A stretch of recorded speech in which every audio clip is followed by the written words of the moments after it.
नमस्कार, स्वागत है आपका दिन भर की बड़ी और अहम खबरों के साथ। हाजिर हूं मैं अमृता। नजर डालते हैं हेडलाइंस पर।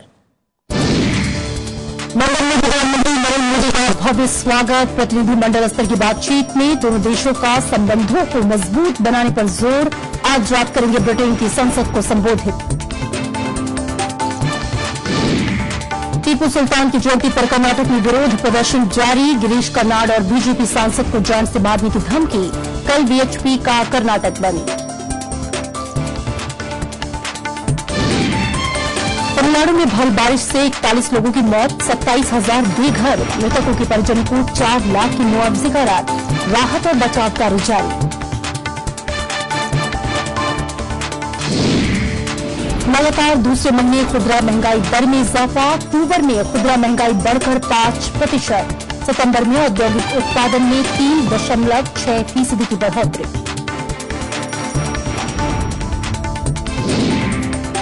भारत नेपाल सीमा पर गतिरोध जारी। मधेशी आंदोलनकारियों ने की ट्रकों में तोड़फोड़। संयुक्त राष्ट्र का जरूरी सामानों की आपूर्ति बहाली पर जोर।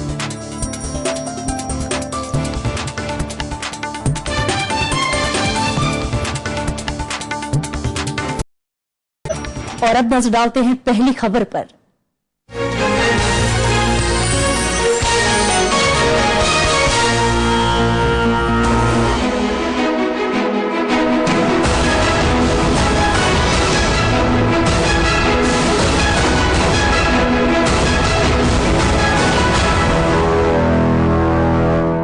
प्रधानमंत्री नरेंद्र मोदी 3 दिन की यात्रा पर आज ब्रिटेन पहुंचे। 10 डाउनिंग स्ट्रीट में ब्रिटेन के प्रधानमंत्री डेविड कैमरन और नरेंद्र मोदी की मुलाकात हुई। इसके बाद दोनों देशों के बीच प्रतिनिधिमंडल स्तर की बैठक हुई।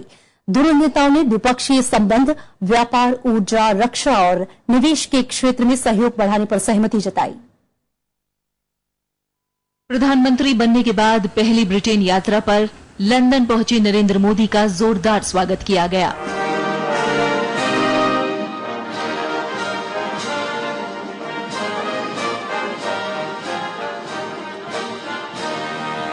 प्रधानमंत्री नरेंद्र मोदी ने लंदन में 10 डाउनिंग स्ट्रीट में ब्रिटेन के प्रधानमंत्री कैमरून से मुलाकात की।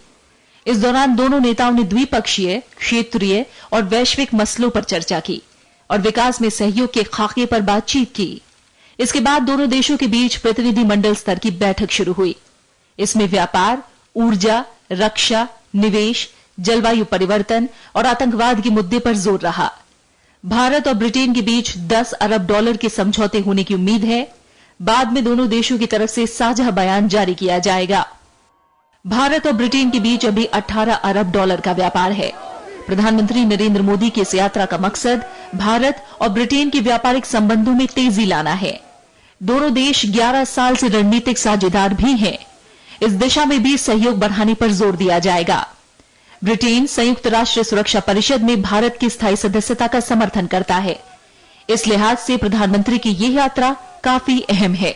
शुक्रवार को प्रधानमंत्री कारोबारियों के साथ गोल मेज के लिए लंदन वापस जाएंगे। बाद में प्रधानमंत्री महारानी एलिजाबेथ की तरफ से दिए गए भोज में शामिल होंगे। प्रधानमंत्री नरेंद्र मोदी वेम्बली स्टेडियम में भारतीय लोगों की तरफ से आयोजित समारोह समेत कई और कार्यक्रमों में शिरकत करेंगे। Arfa Khanam Sherwani, Rajya Sabha TV, London.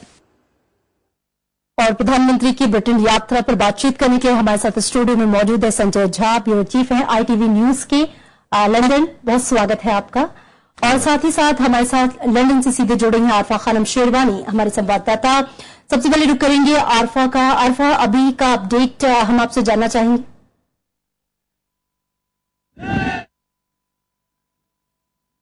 आरफा, क्या आप तक मेरी आवाज पहुंच रही है?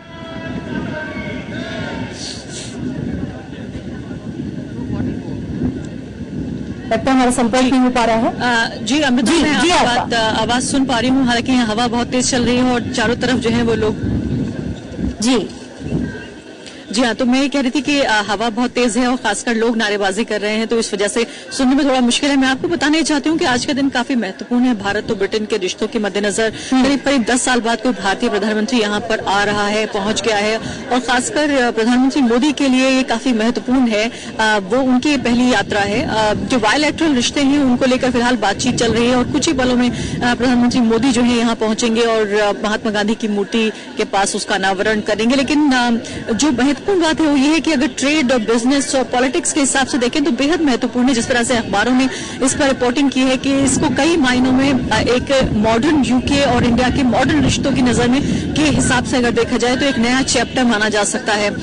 किस तरह से जो है वो करीब $1 बिलियन की बात हो रही है, बिजनेस किया जाएगा, और हम जानते हैं कि मंदी के दौर से जो है यूके उभर नहीं पाया है और उस लिहाज से भारत की जिस हद तक जरूरत है उसको इसका समझा जा सकता है अंदाजा। और खासकर भारत के लिहाज से भी देखें तो रक्षा क्षेत्र में जो है वो खास सहयोग की बात हो रही है। लेकिन ऐसा लगता है कि पॉलिटिक्स और बिजनेस के रिश्तों पर जो एक महत्वपूर्ण चीज है वो खासकर उसकी छाया पड़ रही है, और वो है दो तरह के लोग, दो तरह का जो इंडियन डायस्पोरा है।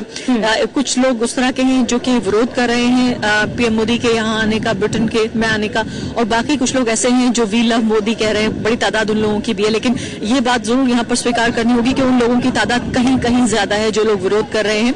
हालांकि हम जानते हैं कि बहुत एंथुजियास्टिकली, बहुत उत्साह के साथ लोग इस बात का भी जो अरेंजमेंट, जो व्यवस्था की जा रही है कल के प्रोग्राम के लिए, उसमें मसरूफ होंगे, इस बात से इनकार नहीं किया जा सकता। लेकिन यहाँ पर लोग वो भी मौजूद हैं जो वी लव मोदी कह रहे हैं, वो लोग भी मौजूद हैं जो ये कह रहे हैं कि नरेंद्र मोदी का स्वागत नहीं है। लेकिन उसके अलावा अगर देखा जाए तो द्विपक्षीय रिश्तों के हिसाब से ये जो विजिट है प्राइम मिनिस्टर मोदी की काफी महत्वपूर्ण है। जो बिजनेस डेलीगेशन यहाँ पर आया है उसमें बिल्कुल जिसे कहते हैं हार्डकोर बिजनेस की बातें होंगी, दोनों पक्षों के बीच ट्रेड की बात होगी। बहुत शुक्रिया फोन से बातचीत करने के लिए। आपसे अपडेट हम लेते रहेंगे, और हमारे साथ स्टूडियो में संजय झा मौजूद हैं, ब्यूरो चीफ हैं ITV न्यूज के। और पहला सवाल आपसे मेरा ये है संजय जी, प्रधानमंत्री मोदी की यात्रा को लेकर आर्थिक जगत को बड़ी उम्मीदें हैं, आप इन उम्मीदों को आप किस तरीके से आंकते हैं?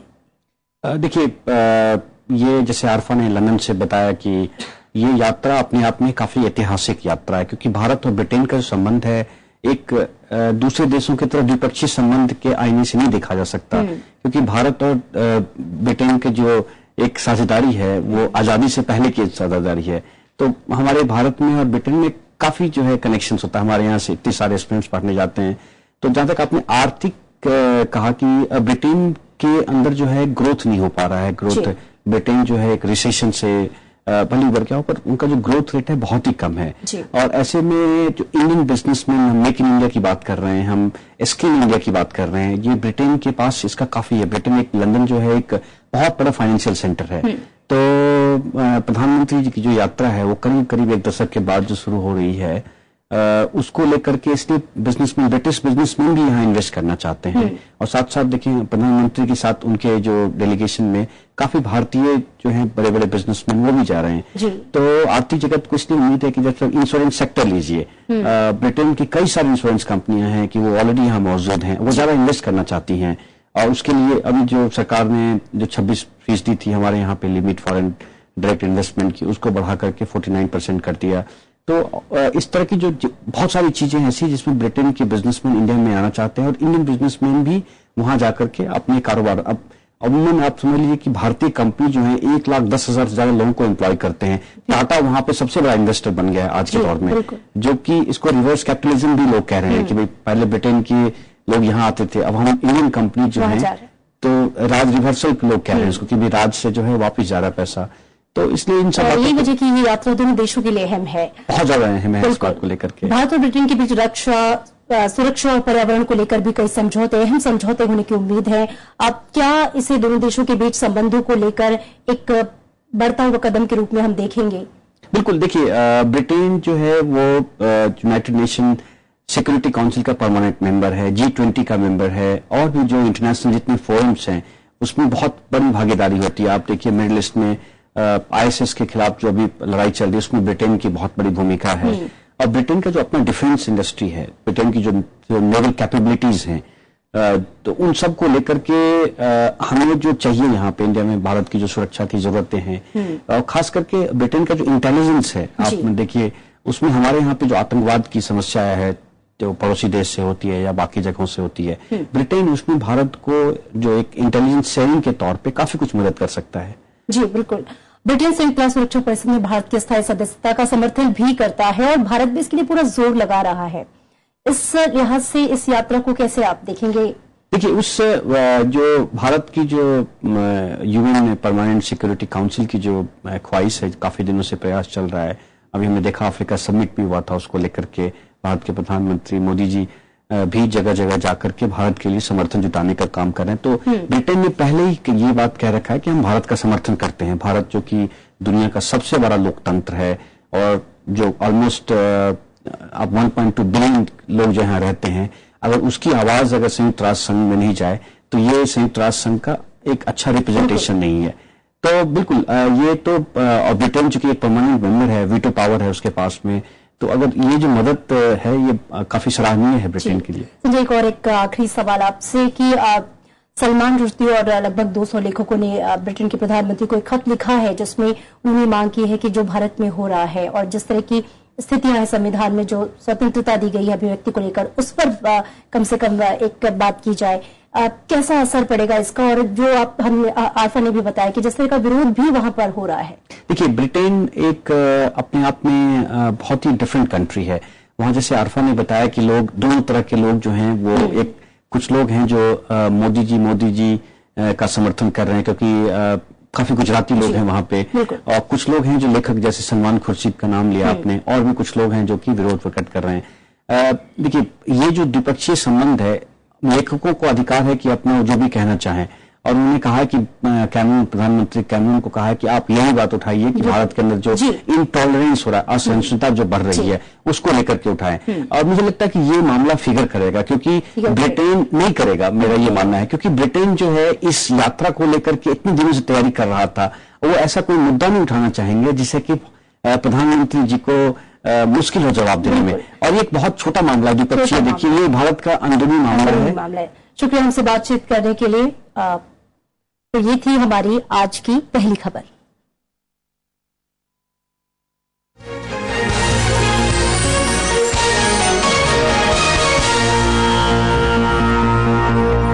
और फिलहाल यहां रुकेंगे एक छोटे से ब्रेक के लिए।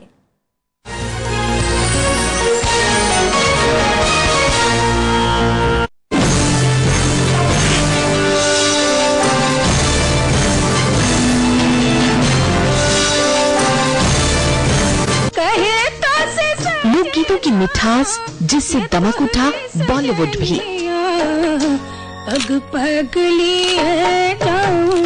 छठ की रौनक उनकी आवाज के बगैर अधूरी है।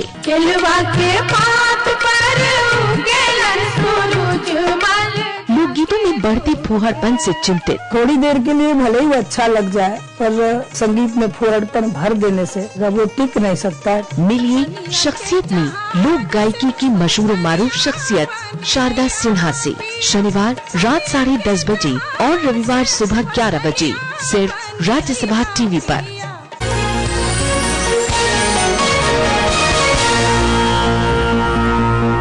के बाद स्वागत है आपका। टीपू सुल्तान की जयंती मनाने की कर्नाटक सरकार के फैसले को लेकर जारी विरोध थमने का नाम नहीं ले रहा। कांग्रेस और वाम दलों के साथ ही टीपू सुल्तान के वंशज ने बीजेपी पर सांप्रदायिक रंग देने का आरोप लगाया है। तो वहीं बीजेपी ने बिगड़ते माहौल के लिए राज्य सरकार को जिम्मेदार ठहराते हुए मुख्यमंत्री सिद्धरामैया से इस्तीफे की मांग की है। अपने कार्यकर्ता की मौत के विरोध में विश्व हिंदू परिषद ने कल कर्नाटक बंद करने का फैसला किया है। टीपू सुल्तान की जयंती समारोह से शुरू हुआ विवाद थमता नजर नहीं आ रहा। इस मसले को लेकर कर्नाटक में विरोध प्रदर्शन जारी है। टीपू सुल्तान के समर्थन में बयान देने के लिए साहित्यकार, नाटककार और अभिनेता गिरीश कर्नाड को जान से मारने की धमकियां मिली हैं। कर्नाड ने बेंगलुरु एयरपोर्ट का नामकरण टीपू सुल्तान के नाम पर करने की मांग की थी। कांग्रेस के साथ ही टीपू सुल्तान के वंशज ने बीजेपी पर माहौल बिगाड़ने का आरोप लगाया है। कुछ लोग अपने जाति मुफाद के लिए जानबूझ के कर रहे हैं ताकि इसको एक पर्टिकुलर रिलीजन के साथ जोड़ा जाए, जो नहीं होना चाहिए। BJP and Modi Sarkar stop giving oxygen to these elements of VHP, RSS and other communal elements in Karnataka and elsewhere in the country, and in the name of religion, in the name of caste, killing innocent people, which is not acceptable to the citizens of this country.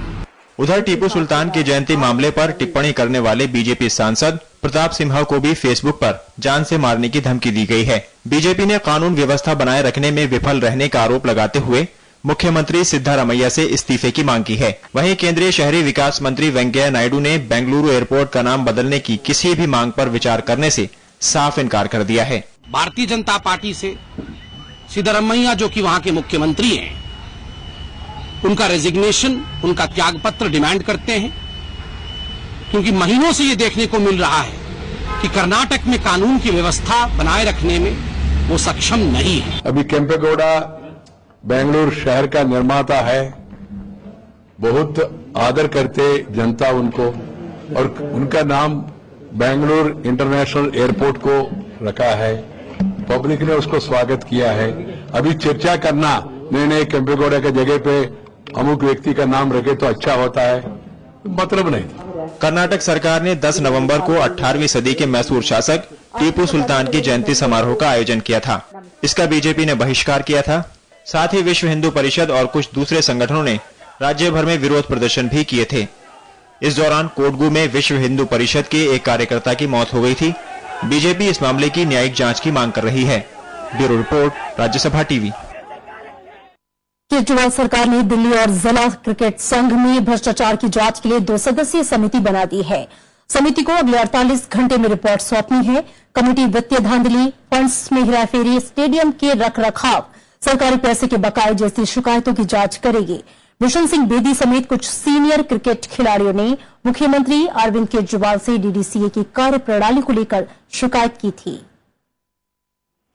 Delhi और जिला cricket संघ यानी DDCA में कथित गड़बड़ियों की जांच 2 सदस्यीय समिति करेगी। समिति में शहरी विकास और खेल विभागों के सचिव शामिल हैं। समिति शनिवार तक दिल्ली के मुख्यमंत्री अरविंद केजरीवाल को रिपोर्ट सौंपेगी। डीडीसीए में गड़बड़ी की शिकायत मिलने के बाद दिल्ली सरकार ने समिति बनाने का फैसला किया है। अक्टूबर में दिल्ली सरकार ने डीडीसीए को 24 करोड़ रुपए के मनोरंजन कर का भुगतान करने का भी निर्देश दिया था। हालांकि डीडीसीए का कहना है कि कर विभाग ने 2008 से 2012 के बीच ये कर लगाया है, जबकि इस समय सीमा के बीच डीडीसीए को कर में छूट दी गई थी। सिलेक्शन जब नहीं होते हैं तो इस प्रकार के आरोप लगते हैं, और जहां जहां हमारे पास शिकायतें आ रही हैं, corrective measures are being taken, the selectors are being briefed. हमारे जो वकील लोग बोल रहे हैं कि ये टैक्स हम पे नहीं लग सकता, और पहले लगता भी नहीं था। So it is a law illegal issue, law point is involve in this. हम कोशिश कर रहे हैं इसको सॉर्ट आउट करने की, और हमने टाइम भी मांगा है केजरीवाल जी से, और उसमें हो सकता है हम कल जाए भी। डीडीसीए में भ्रष्टाचार को लेकर पूर्व क्रिकेटर बिशन सिंह बेदी ने हाल ही में मुख्यमंत्री अरविंद केजरीवाल से मुलाकात की थी। पूर्व क्रिकेटर कीर्ति आजाद का भी मानना है कि डीडीसीए में बड़े पैमाने पर वित्तीय धांधली का खेल जारी है। केवल 24 करोड़ के एंटरटेनमेंट टैक्स का नहीं है, यहाँ तक कि सीबीआई ने भी नोटिस उनको सर्व कर दिया है। आरओसी ने 1.55 करोड़ की जो राउंड ट्रिपिंग हुई है, और ऐसे न जाने अनेकों करोड़ों रुपए, अरबों रुपए बर्बाद हुए हैं। 400 करोड़ रुपए की यहाँ पर लगभग हेरा फेरी है पिछले 10 सालों के अंदर। विवादों के बीच भारत और दक्षिण अफ्रीका के बीच जारी टेस्ट सीरीज के चौथे मैच पर संकट के बादल मंडरा रहे हैं। ये मैच 3 दिसंबर को शुरू होना है। बीसीसीआई ने डीडीसीए को चेतावनी दी है कि जरूरी तैयारी पूरी नहीं होने पर मैच पुणे शिफ्ट कर दिया जाएगा। बीसीसीआई ने डीडीसीए को विवाद सुलझाने के लिए 17 नवंबर की डेडलाइन दी है। Bureau report, Rajya Sabha TV. Tamil Nadu में भारी बारिश और बाढ़ के चलते पिछले 2 दिनों में कम से कम 41 लोगों की मौत हो चुकी है, जबकि 29,000 लोगों को सुरक्षित स्थानों पर पहुंचाया गया है। अकेले कुडलोर जिले में 27 लोगों को अपनी जान गंवानी पड़ी। बाढ़ के चलते लोगों तक जरूरी सामान और बिजली की आपूर्ति बाधित हुई है। उत्तर पूर्वी मानसून के सक्रिय होने को भारी बारिश की वजह माना जा रहा है। कई इलाकों से भूस्खलन की भी खबर है। मुख्यमंत्री जयललिता ने हालात पर नजर बनाई हुई है। राज्य सरकार ने मृतकों के परिजनों को 4 लाख रुपए मुआवजा देने की घोषणा की है। सरकार ने कहा कि पीड़ितों को हर मुमकिन मदद दी जाएगी।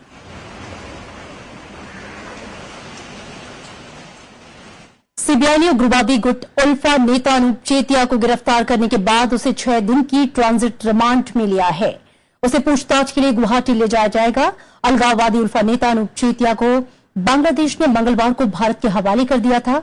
बांग्लादेश पुलिस ने चेतिया को 1997 में गिरफ्तार किया था। उसे घुसपैठ, फर्जी पासपोर्ट और अवैध रूप से विदेशी मुद्रा रखने के मामलों में 7 साल कैद की सजा हुई थी। उसके बाद से वो बांग्लादेश की जेल में बंद था। महंगाई के मोर्चे पर लोगों को राहत मिलती नहीं दिख रही। दाल और दूसरे खाने पीने की चीजों के महंगे होने से अक्टूबर में खुदरा महंगाई दर बढ़कर 5% हो गई है। ये लगातार दूसरा महीना है जब खुदरा महंगाई दर में इजाफा दर्ज किया गया। सितंबर में यह आंकड़ा 4.41% था, जबकि अगस्त में यह आंकड़ा 3.74% था, जबकि पिछले साल अक्टूबर में यह आंकड़ा 4.62% था। अक्टूबर में खाद्य महंगाई दर में 5.25% की वृद्धि दर्ज की गई। दलहन की कीमतों में 42% से ज्यादा की बढ़ोतरी हुई। शहरी इलाकों के मुकाबले ग्रामीण इलाकों में खुदरा महंगाई ज्यादा बढ़ी है। औद्योगिक उत्पादन के मोर्चे पर सितंबर में फिर से कमी दर्ज की गई। सितंबर में औद्योगिक उत्पादन 3.6% रहा। यह पिछले 4 महीने में सबसे कम है। अगस्त में आंकड़ा 6.2% था। बीते साल सितंबर में आईआईपी ग्रोथ 2.6% रहा था। मैन्युफैक्चरिंग और खनन क्षेत्र में खराब प्रदर्शन सितंबर में औद्योगिक उत्पादन में गिरावट की एक बड़ी वजह रही। दिवाली की आतिशबाजी के बाद प्रदूषण बढ़ने का अंदेशा सही साबित हुआ। राजधानी दिल्ली में प्रदूषण सामान्य स्तर से काफी ज्यादा दर्ज किया गया। दिवाली की रात छोटे मोटे करीब 300 हादसे भी हुए। दिवाली की आतिशबाजी के बाद दिल्ली की आबोहवा में प्रदूषण का जहर बढ़ गया है। साथ ही सड़कों पर सामान्य के मुकाबले कचरे की मात्रा भी ज्यादा रही। प्रदूषण की सबसे ज्यादा मात्रा दिल्ली के आनंद विहार इलाके में दर्ज की गई है। इसके अलावा आरके पुरम, पंजाबी बाग और मंदिर मार्ग इलाकों में प्रदूषण की मात्रा सामान्य से अधिक मापी गई है। त्योहार के मौके पर की गई आतिशबाजी से बड़े पैमाने पर धुआं निकला, जिस वजह से इन इलाकों में SO2 का स्तर 2000 माइक्रोग्राम प्रति घन मीटर पहुंच गया, जो तय सुरक्षा मानकों से 20 गुना ज्यादा है। बीती रात 10 बजे से लेकर 1 बजे तक दिल्ली की हवा में PM 2.5 की मात्रा खतरनाक स्तर से भी कई गुना आगे थी। PM 10 का स्तर भी सामान्य से कई गुना ज्यादा दर्ज किया गया। लोग एक दूसरे को गिफ्ट देते हैं, मतलब पर्व है, त्योहार है, इसमें मिलना जुलना होता है, तो एक तरह से ये माना जाता है कि जो नंबर ऑफ ट्रिप्स हैं वो डबल हो जाते हैं। तो प्रदूषण का हालत दिल्ली में ऐसे ही खास्ता है और दिवाली के कारण प्रदूषण बहुत बढ़ गया है। पटाखों की वजह से सिर्फ दिल्ली ही नहीं, पुणे और मुंबई में भी प्रदूषण के स्तर में इजाफा हुआ है। आतिशबाजी से फैलने वाले प्रदूषण की जानकारी होने के बावजूद लोगों ने त्योहार के मौके पर बम पटाखे चलाने में कोई कसर नहीं छोड़ी। गवर्नमेंट के लिए हार्मफुल है, लेकिन थोड़ा मस्ती, थोड़ा फन के लिए ये सब चीजें भी जरूरी है। हम बहुत ज्यादा दिन जलाते हैं। इस चीज को हम मानते हैं कि हाँ, पटाखे फोड़ने से पोल्यूशन होता है, पर एक दिन के एंजॉयमेंट के लिए सिर्फ लोग करते हैं सिर्फ ये। दीपावली पर आतिशबाजी में संयम बरते जाने की अपील के बावजूद देश भर में जमकर आतिशबाजी की गई। अमेरिका की येल विश्वविद्यालय के एक अध्ययन की रिपोर्ट में हाल ही में बताया गया है कि दिल्ली ने वायु प्रदूषण के मामले में चीन की राजधानी बीजिंग को मात दे दी है। अब वक्त आ गया है कि इस दिशा में सरकार और लोग मिलकर गंभीरता से काम करें। नवविक्रम सिंह, राज्यसभा टीवी। और आइए आपको सीधे ले चलते हैं लंदन, जहां प्रधानमंत्री नरेंद्र मोदी और ब्रिटेन के प्रधानमंत्री डेविड कैमरन साझा बयान दे रहे हैं। British businesses already support nearly 700,000 jobs in India, and India invests more into the UK than it does in the rest of the European Union combined, creating almost 8,000 new jobs here last year alone. And during this visit, British and Indian companies are announcing new collaborations, together worth more than £9 billion. But I think there's scope to go much further. Today we've discussed Prime Minister Modi's vision for India to transform its economy, building 100 smart cities, increasing the skills of 500 million young people, providing around-the-clock electricity for all, building 10,000 kilometres of roads. These are immense projects, and we've talked about how Britain can help to transform this vision into a reality. We want to become your number one partner for securing the finance needed for this ambitious plan, making London the world's centre for offshore rupee trading. We're getting that started with plans already in place today to issue over £1 billion of bonds right here in London, including the first ever government-backed rupee-denominated bond to be issued internationally. We want British companies with their world-class consulting, project management and engineering skills to help you plan, design and build these new cities. So I'm delighted we've agreed a new 5-year partnership to develop 3 cities, Amaravati, Indore and Pune. We want UK and Indian scientists to work together to develop the low-cost, low-carbon energy that's vital for the future, and that's why we're establishing a new £10 million joint research collaboration into new technologies. We want our companies to truly make in India, and that's why we're reinvigorating our forum of business leaders who we'll see tomorrow. Second, we've agreed to establish a stronger, broader defence and international security partnership. All countries have a right to self-defence, and we want to assist India, the world's largest defence importer, to modernise her capabilities. We'll establish a new government-to-government framework to help make this happen. This will also mean increasing cooperation on new technologies and new capabilities like cyber, like our aircraft carriers too. We will deploy a Royal Navy warship to the Bay of Bengal next February to take part in India's first major international gathering of warships for a number of years. And we'll work together to better protect ourselves from new and emerging threats, such as cyber attacks, with the UK helping to establish a new centre to train 1 million Indian cybersecurity professionals and offering assistance to set up a new Indian cybercrime unit. Finally, as global powers with a global outlook, we discussed what more we can do to solve the challenges we face. The UK firmly supports permanent membership for India on the United Nations Security Council. International institutions need to reflect the world as it is today in order to maintain relevance and to support the rules-based system that benefits us so much. Today we agreed on the vital importance of securing an ambitious global deal in Paris later this year that keeps our goal of limiting global warming by 2050 to 2 degrees within reach. And we discussed what more we can do to support free trade, in particular by accelerating talks on a free trade deal between the EU and India, which could benefit more than 1.7 billion people and be worth over £15 billion each year to the EU and India combined. So we've had some excellent discussions here today, and I look forward to more this evening and, of course, tomorrow as well.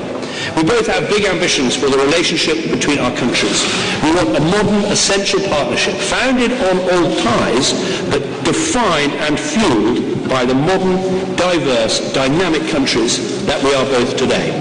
Thank you. Prime Minister Modi.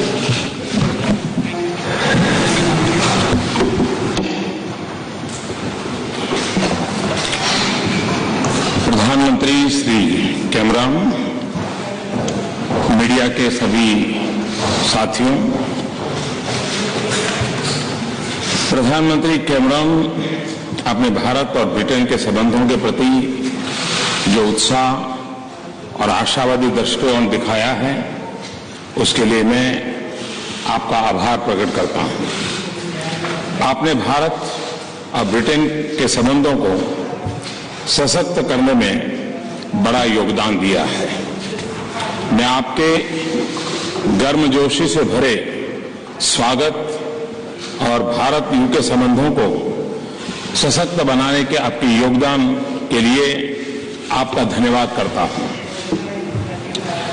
आपके निमंत्रण के लिए, आपके आदर सत्कार के लिए, जिस प्रकार से आपने मेरे लिए समय दिया है, उसके लिए मैं आपका आभारी हूं। यूके की यात्रा यहां पर आने से पर मुझे बहुत प्रसन्नता है। यह संबंध भारत के लिए महत्वपूर्ण है। ऐतिहासिक तौर पर हम एक दूसरे के भलीभांति परिचित हैं। हमारे लोगों के बीच संबंध अतुलनीय है। हमारे मूल्य एक समान है और इससे हमारे संबंधों को विशेष स्वरूप मिला है। हर क्षेत्र में हमारी साझेदारी वाइब्रेंट है और हमारे संबंधों में निरंतर विस्तार हो रहा है, जैसे ट्रेड और इन्वेस्टमेंट, डिफेंस और सिक्योरिटी, शिक्षा और विज्ञान, क्लीन एनर्जी और स्वास्थ्य, टेक्नोलॉजी और इनोवेशन, कला और संस्कृति। अंतर्राष्ट्रीय स्तर पर हमारे साझे हित हैं जो हम दोनों देशों के लिए महत्वपूर्ण है। आज हमने निर्णय लिया है कि हम अपने पॉलिटिकल डायलॉग को और घनिष्ठ बनाएंगे और नियमित रूप से बायलैटरल समिट करेंगे। हमारे साझे मूल्यों के आधार पर विश्व के अन्य क्षेत्रों में भी विकास के लिए साझेदारी को शुरू करेंगे और साथ ही साथ हर क्षेत्र में अपने द्विपक्षीय सहयोग को और अधिक गहरा बनाएंगे। आज हमने सिविल न्यूक्लियर एग्रीमेंट पर हस्ताक्षर किए हैं। यह हमारे आपसी विश्वास का प्रतीक है और हमने क्लाइमेट चेंज का सामना करने के लिए हमारे दृढ़ संकल्प का परिचय भी दिया है। भारत के global centre for clean energy partnership में सहयोग पर समझौता हुआ है। इससे वैश्विक न्यूक्लियर इंडस्ट्री में सेफ्टी और सिक्योरिटी और मजबूत होगी। यूके के साथ रक्षा और सुरक्षा को हम बहुत मूल्यवान मानते हैं, जिसमें डिफेंस ट्रेड और नियमित जॉइंट एक्सरसाइज भी शामिल है और यह साझेदारी निरंतर बढ़ती रहेगी। मुझे बहुत प्रसन्नता है कि फरवरी 2016 में भारत में होने वाली इंटरनेशनल फ्लीट रिव्यू में यूके भी शामिल होगा। भारत डिफेंस के आधुनिकीकरण पर बल दे रहा है और इसके लिए हम डिफेंस मैन्युफैक्चरिंग को मेक इंडिया के मिशन में प्राथमिकता दे रहे हैं। मेरा विश्वास है कि यूके हमारे इस मिशन में एक महत्वपूर्ण साझेदार होगा। इकोनॉमिक पार्टनरशिप हमारे संबंधों का एक अहम और मजबूत स्तंभ है। मेरा विश्वास है कि ये संबंध आने वाले समय में बड़ी तेजी से आगे बढ़ेंगे, क्योंकि भारत में अपार संभावनाएं हैं और ब्रिटेन में आर्थिक क्षमता और सामर्थ्य है। यूके भारत में तीसरा सबसे बड़ा निवेशक है। भारत यूके में जितना निवेश करता है वो बाकी ईयू देशों में निवेश से अधिक है। भारत में यूके के निवेश के प्रस्ताव के लिए हमने भारत में एक फास्ट ट्रैक मैकेनिज्म की व्यवस्था बनाने का निर्णय लिया है। हम इंडिया यूके सीईओ फोरम के पुनर्गठन का स्वागत करते हैं। लंदन के फाइनेंशियल मार्केट का फंड रेज करने के लिए हम और अधिक प्रयोग करने वाले हैं। मेरे लिए प्रसन्नता का विषय है कि हम भारतीय रेल के लिए लंदन में रेलवे रूबी बॉन्ड जारी करने जा रहे हैं।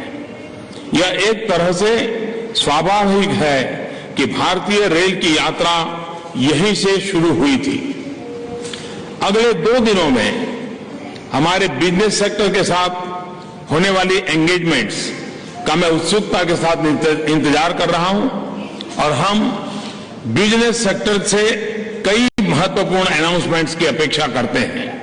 सुनता है कि हमारी सरकार और प्राइवेट सेक्टर दोनों में के बीच क्लीन एनर्जी और क्लाइमेट सहयोग में प्रगति हुई है।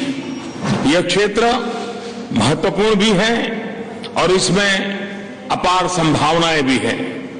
भारत ने क्लाइमेट चेंज पर जो एक व्यापक महत्वाकांक्षी राष्ट्रीय योजना बनाई है, उसमें हमारे द्विपक्षीय सहयोग से लाभ पहुंचेगा।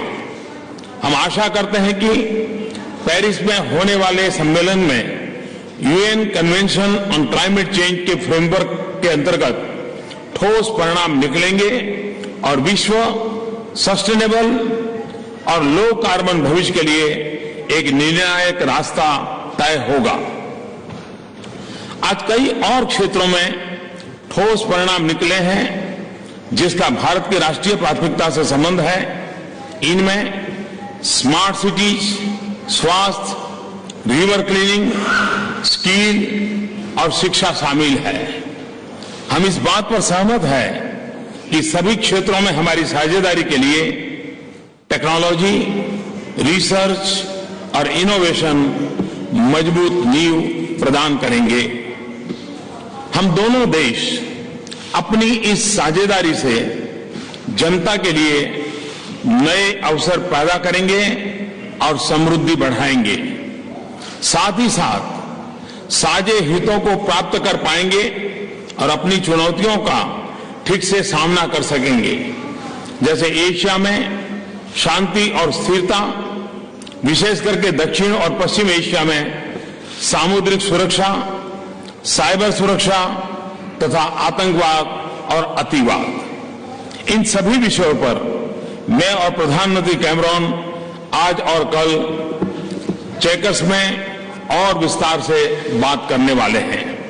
अंत में यूएन सिक्योरिटी काउंसिल में भारत की स्थायी सदस्यता और अंतर्राष्ट्रीय एक्सपोर्ट कंट्रोल रीजन में भारत की सदस्यता के लिए ब्रिटेन के महत्वपूर्ण सामर्थ्य के लिए प्रधानमंत्री कैमरून का आभार व्यक्त करना चाहता हूं। आज पार्लियामेंट में संबोधन करने का मुझे सम्मान मिला है। उसके बाद मैं इंडिया यूके बिजनेस समिट को संबोधित करूंगा। इन दोनों अवसरों पर भारत और भारत ब्रिटेन संबंधों पर विस्तार से अपने विचार प्रकट करूंगा। हमारे स्ट्रेटेजिक पार्टनरशिप के लिए आज हमने एक बोल्ड और महत्वाकांक्षी विजन रेखांकित किया है और जो निर्णय हमने आज लिए हैं यह इस विजन को पाने के हमारे दृढ़ विश्वास और प्रतिबद्धता को दर्शाता है। आज के परिणामों से ये स्पष्ट होता है कि हमारे संबंध नई और ऊंचाइयों पर आज ही पहुंच चुके हैं। Thank you. Thank you very much indeed, Prime Minister. We've got, I think we're going to start with a British question from the BBC. Justin Roll up from the BBC. Prime Minister Cameron, you've visited India 3 times since you came to power. Why has it taken so long to get a return visit?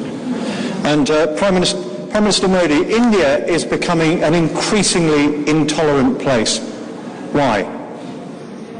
Let me answer your question. Actually, India is not only the first major country I visited as Prime Minister, it was also the first major country I visited as leader of the opposition. So I have been wanting to see a strengthening of this relationship, not just for the last 5 years, but the last 10 years. And I think we have made some important progress. The figures on investment are very striking. You know, India invests more into Britain than into the whole of the rest of the EU combined. And in terms of G20 countries, Britain is the biggest investor, bigger than America, bigger than France, bigger than Germany, into India.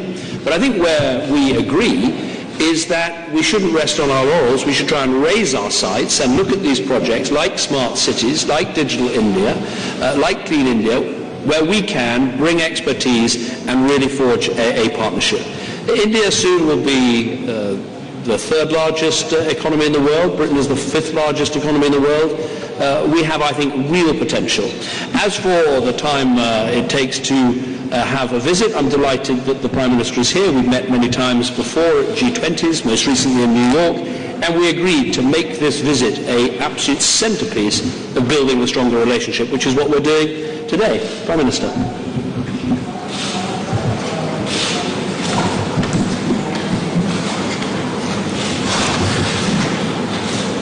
ये बात सही है कि एक 10 साल का अंतराल रहा, लेकिन मेरे कार्यकाल में ही पिछले 1 साल में 11 मंत्री भारत से यहां आए और 11 मंत्री यहां से भारत आए, और इसलिए भारत और ब्रिटेन का जो संबंध है, विकास की जो नई ऊंचाइयों पर जाने का सामूहिक प्रयास है, वो निरंतर चल रहा है। मेरा भी प्रधानमंत्री जी के साथ 2 बार विस्तार से चर्चा करने का मुझे अवसर मिला है और हमारे संबंधों को और अधिक गहरे करने की दिशा में हम काफी यशस्वी रहे हैं। आपने और एक विषय सवाल जो पूछा है, भारत ये बुद्ध की धरती है, भारत ये गांधी की धरती है, और इसलिए हमारे संस्कारों में एक बात हमारी रगों में है कि समाज के मूलभूत मूल्यों के खिलाफ किसी भी बात को भारत स्वीकार नहीं करता है, और इसलिए हिंदुस्तान के किसी भी कोने में कोई भी घटना घटे, भारत के लिए वो घटना 1 हो या 2 हो या 3 हो, 125 करोड़ के देश में एक घटना का महत्व है कि नहीं है, ये हमारे लिए मायना नहीं रखता है। हमारे लिए हर घटना गंभीर होती है, हम इसको किसी भी हालत में टॉलरेट नहीं करते हैं। कानून कठोरता से कार्रवाई करता है और करेगा, और भारत एक वाइब्रेंट डेमोक्रेसी है जो संविधान के तहत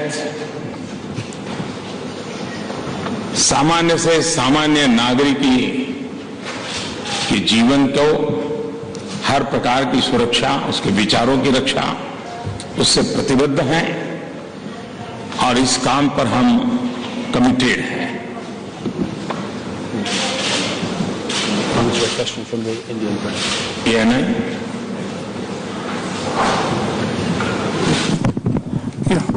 Sir, my question is to both the Prime Ministers.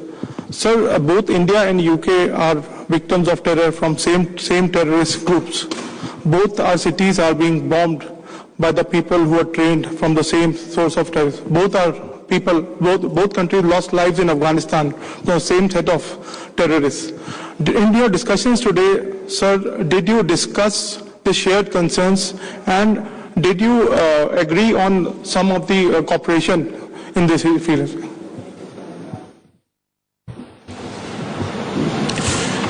धन्यवाद। आतंकवाद के प्रति आपने जो चिंता जताई, ये चिंता मानवतावाद में विश्वास करने वाले हर किसी की चिंता है, और मैं आज इस बात को बड़े संतोष के साथ कहना चाहता हूं कि यूनाइटेड नेशन में आतंकवाद के मुद्दों को लेकर के जितने इनिशिएटिव लिए गए हैं, उसमें भारत और ब्रिटेन दोनों कंधे से कंधा मिलाकर के हर चीज में इनिशिएटिव लिया है।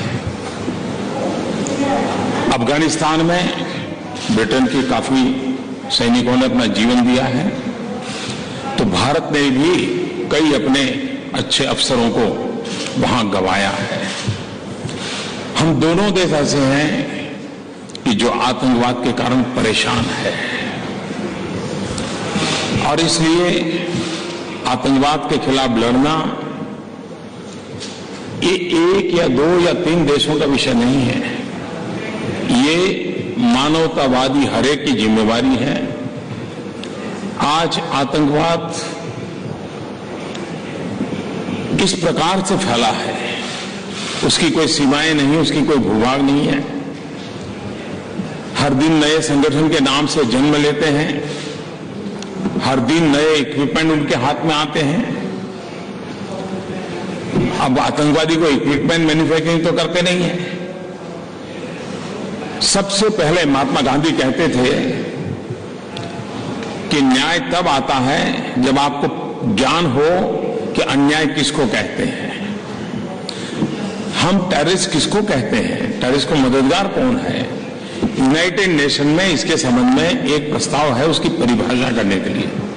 वो अभी तक उसका कोई निपटारा नहीं हो रहा है, वैसे ही लटका पड़ा है और इसमें हम और ब्रिटेन दोनों शरीक हैं कि उसकी व्याख्या होनी चाहिए और इसलिए मानवतावादी शक्तियों ने एक होना चाहिए।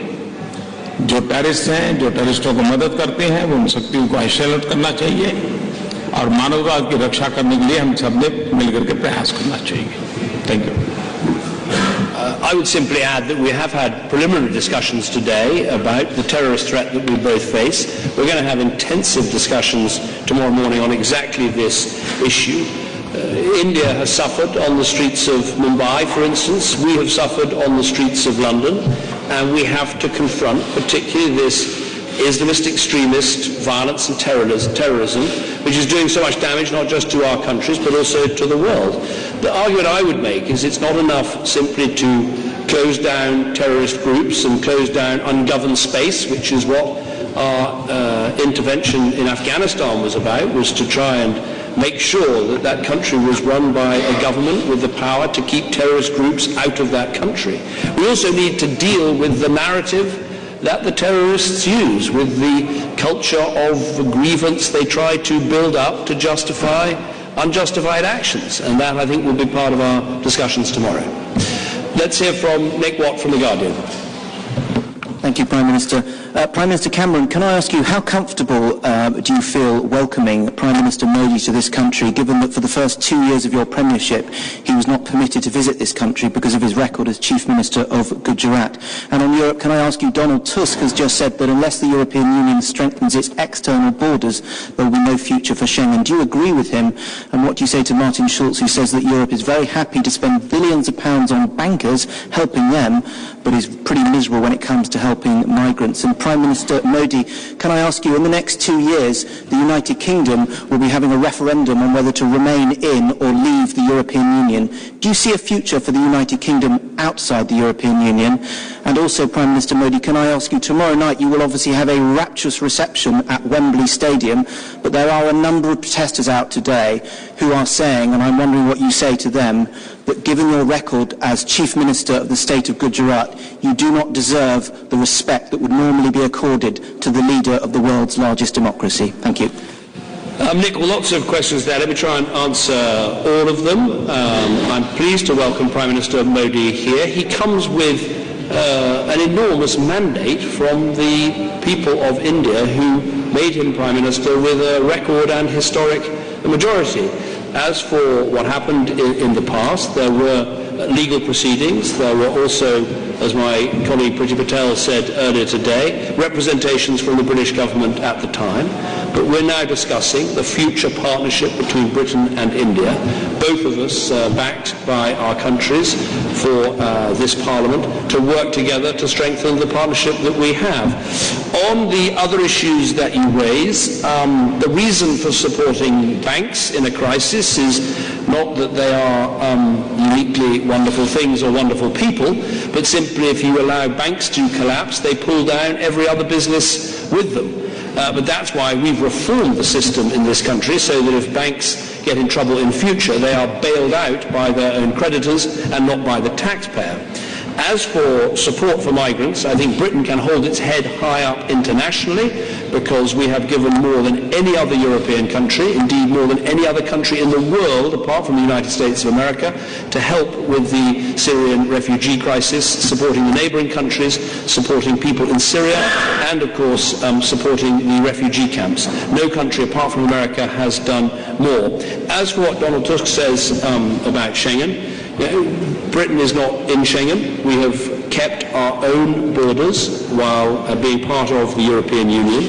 So it's not really for me to say, but obviously I want to help my colleagues in Europe deal with this migration crisis. That is why actually we've done more than any other European country to support the European asylum support officers that are helping to deal with this crisis on Schengen's external borders, and will continue to do that. But clearly, you need to have either a system with external borders or a system with internal borders. You can't have borders that don't work at either level. But as I say, Britain will remain out of Schengen, we'll keep our own borders. We think that's important for our security. I think those are all your questions. Prime Minister.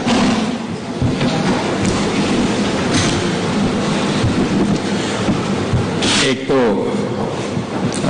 Keep the record straight, इसके लिए मैं आपको जानकारी दूं, मैं 2003 में यहाँ आया था और बहुत ही स्वागत सम्मान मैंने उस समय भी यहाँ कार्यक्रमों में भाग लिया था।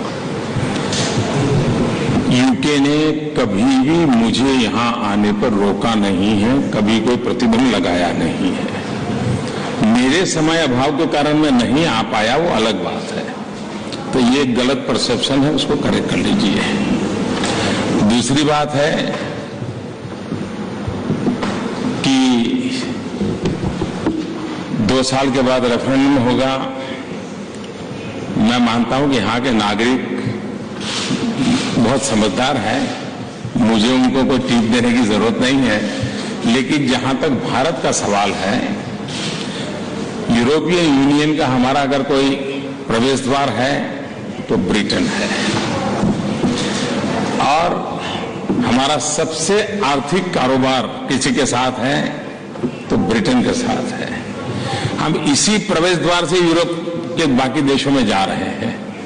तो हमारा तो भला यही है कि हम तो ब्रिटेन को हमारा ही प्रवेश द्वार मान करके ही आगे बढ़ना चाहेंगे।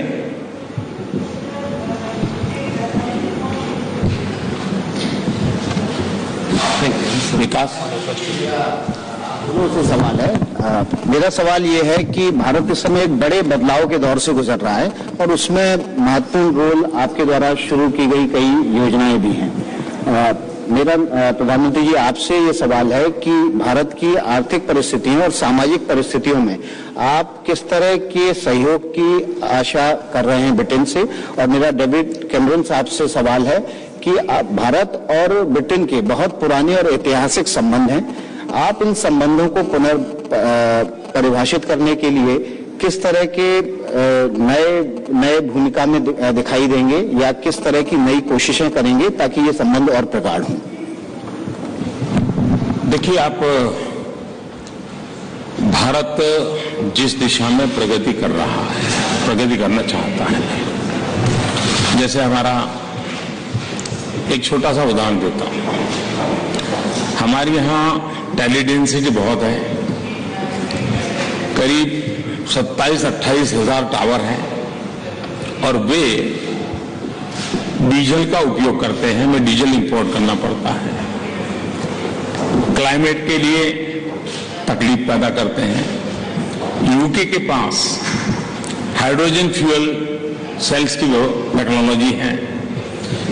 हम चाहते हैं कि भारत को ये टेक्नोलॉजी उपलब्ध हो, तो हमारी ये जो 27-28 हजार टावर है, जो निकट भविष्य में 40 हजार होने की संभावना है, तो हमें डीजल इंपोर्ट करना पड़ता है, उससे हम मुक्ति होगी। एनवायरमेंट की हम मदद कर पाएंगे, ये टेक्नोलॉजी में काम आएगी। हमारे यहाँ कोल माइनिंग होता है, हमारा अब कोल को हम ग्रीन टेक्नोलॉजी से कैसे कोल माइनिंग करें, कोल गैसिफिकेशन कैसे करें, हम क्लीन एनर्जी की दिशा में कैसे जाएं, स्किल डेवलपमेंट। यूके ने कॉम्प्रिहेंसिव स्किल डेवलपमेंट की दिशा में बहुत काम किया है। हेल्थ सेक्टर में अच्छे अस्पतालों की दिशा में यूके ने काम किया है।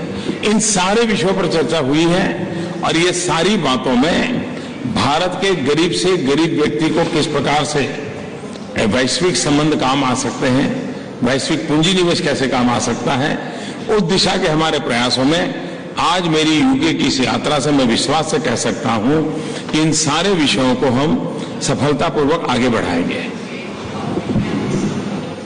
Thank you. I would say I see this as a modern dynamic partnership. That's what we've been talking about. I think it's probably true that for years the relationship between Britain and India was in some way imprisoned by the past. I think sometimes in recent years it's been imprisoned by misconceptions that trade with India is simply about outsourcing.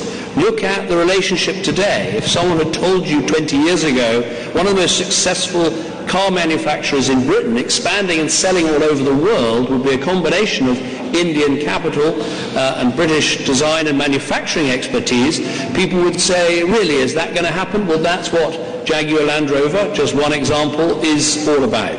So I think it's time to set this relationship free from those misconceptions and from the past, and recognize that this is a modern dynamic partnership of two countries who face similar challenges. How do we get growth and prosperity? How do we combat terrorism? How do we ensure a green environment for our future and our children? Those are the things that we're now talking about. And I think the excitement is that with Prime Minister Modi's vision of smart cities, of clean India, of digital technology, of skilling up tens of millions of young people in India, there are huge opportunities for Britain to play a part in building that future together. And that's why we are so I think excited today to be signing so many different agreements across such a wide range of areas, demonstrating this is a truly modern and dynamic partnership. With that, we have a packed timetable, 2 speeches this afternoon, including the first to Parliament, and we must go and make the most of that. But thank you very much. Thank you.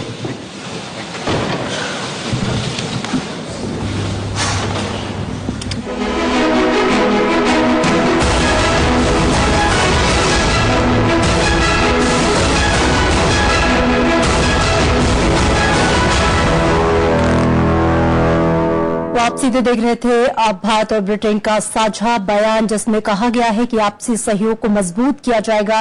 रक्षा क्षेत्र में भी एक दूसरे को सहयोग करने पर बहुत से समझौतों पर सहमति बनी है। साथ ही ये कहा गया कि आतंकवाद के खिलाफ जो है एकजुट होकर काम किया जाएगा। फिलहाल हम यहां रुकेंगे एक छोटे से ब्रेक के लिए।